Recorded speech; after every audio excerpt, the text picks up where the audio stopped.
as it struggles to combat a rise in anti-Semitic and anti-Muslim attacks and discrimination. This continent, Europe, must stand for equality, opportunity, and democratic freedoms, especially for religious and ethnic minorities, including the Roma.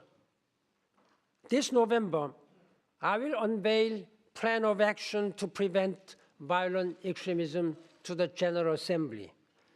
It will reinforce international unity around the shared principles that violent extremism seeks to undermine. I welcome the efforts of this Council's Committee of Ministers to address the issue, including how radicalization leads to terrorism. I commend the Council of Europe's adoption of a political declaration, action plan, and the additional protocol to the Convention on the Prevention of Terrorism. I also welcome this Assembly's No-Hate Parliamentary Alliance. Poverty, poor governance, and human rights abuses fuel conflict and displace millions of people. Many risk their lives to migrate to safer shores. I am alarmed by the plight of migrants, asylum seekers, and refugees, especially in the Mediterranean and Andaman Sea, as well as the Bay of Bengal.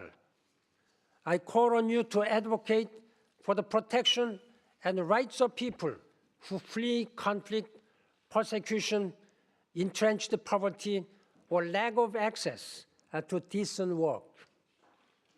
We have a responsibility, common responsibility, to act before more lives are lost. That is why Europe needs safer, regular, and orderly channels for migration and mobility. I understand the challenges. I have seen them firsthand myself. I welcome expanded search and rescue operations in the Mediterranean.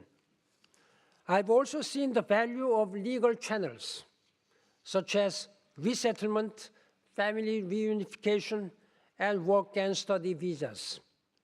Last month in Ireland, I met with resettled refugees. I shared my own story, how I fled my home when I was just a young boy during the Korean War in 1950. And I told them, the world is with you. United Nations is with you. I count on Europe to lead in global solidarity. I call on this Council to help those who look to Europe for protection from tyranny, lawlessness, and deprivation. We must reject anti-migrant rhetoric and recognize migrants' positive contributions to your societies. Globally, nearly 60 million people are forcibly displaced.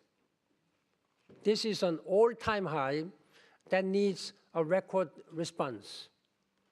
Other regions with many more refugees are closely watching this continent.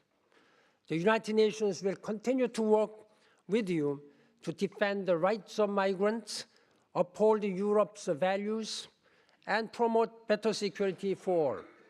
In Ukraine, more than 6,000 people have been killed in just over a year. Serious human rights violations and abuses persist, particularly in eastern Ukraine. Overall, the human rights of millions of people are affected. I call again for all people, all possible efforts to press the parties to fully implement the Minsk agreements and achieve a political solution. Any peaceful resolution must be based on human rights protection, accountability, and justice for victims in a sovereign, independent, and unified Ukraine. This is crucial for sustainable peace more progress on internal reforms and efforts to tackle corruption and past abuses will also be critical. I thank the Council of Europe for joining with the United Nations High Commissioner for Human Rights to support Ukraine in developing its national human rights strategy.